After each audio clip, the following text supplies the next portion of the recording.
CAPSA's mission is to provide safe, caring shelter, advocacy, and support for victims of domestic violence and sexual assault, and to reduce incidents of abuse through prevention education.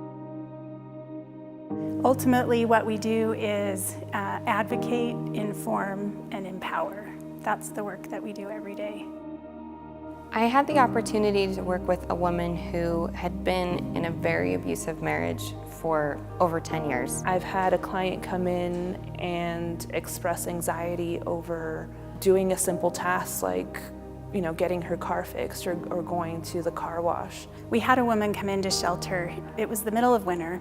She showed up without any shoes on. She and her children, none of them had shoes on. Her husband would check out their shoes. He knew if they didn't have shoes, they couldn't leave. I can think of one individual. She was a woman who had very little parenting skills, really due to the environment that she had grown up in and then in the domestic violent relationship she was in. I was working with a man at one point who he fit the demographic of kind of your typical farmer. He disclosed to me that he had been in a very abusive marriage and he had never told anyone about it because of the shame that he felt of that. I remember a client and her children coming in, and it was as if there was nothing inside of her. You could tell there was no hope, no light. Sexual assault and domestic violence really doesn't have boundaries. It happens across the whole spectrum of age.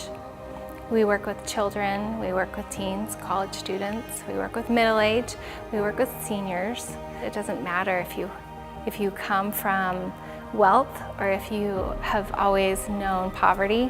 The realities of domestic violence is the same across the board. The pain is the same in every status. In the entryway of CAPSA, there's a quote on the wall, and we think it exemplifies or really speaks to what survivors experience and how they come out of the services that we provide. Out of the ashes, I will rise and be reborn. Out of the ashes, out of the ashes, I will rise. Out of the ashes, I will rise and be reborn. With a flame in my soul. With a flame in my soul. With a flame in my soul. This quote came from a survivor who had attended one of our support groups.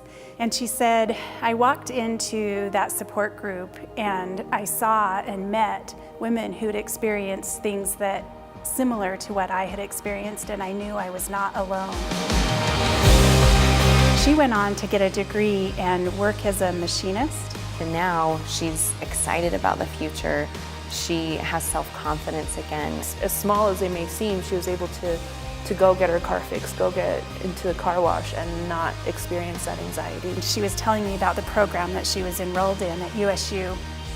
And her little son grabbed her shirt and was yanking on it saying, Mom, Mom, Mom, when I go to college. And this was a client who was a first-generation college student.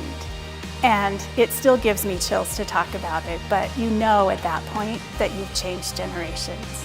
A lot of people that I've met with have said, I have a voice, and that has been one of the most powerful statements that I have heard over and over again.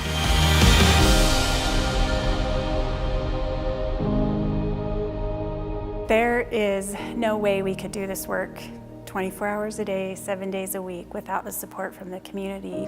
I think it's something that's inspiring to me every day. While we sometimes see the worst of what's happening in our community, we also get the honor of seeing the best of our community and the support that they give to us every year. We're so grateful for that support.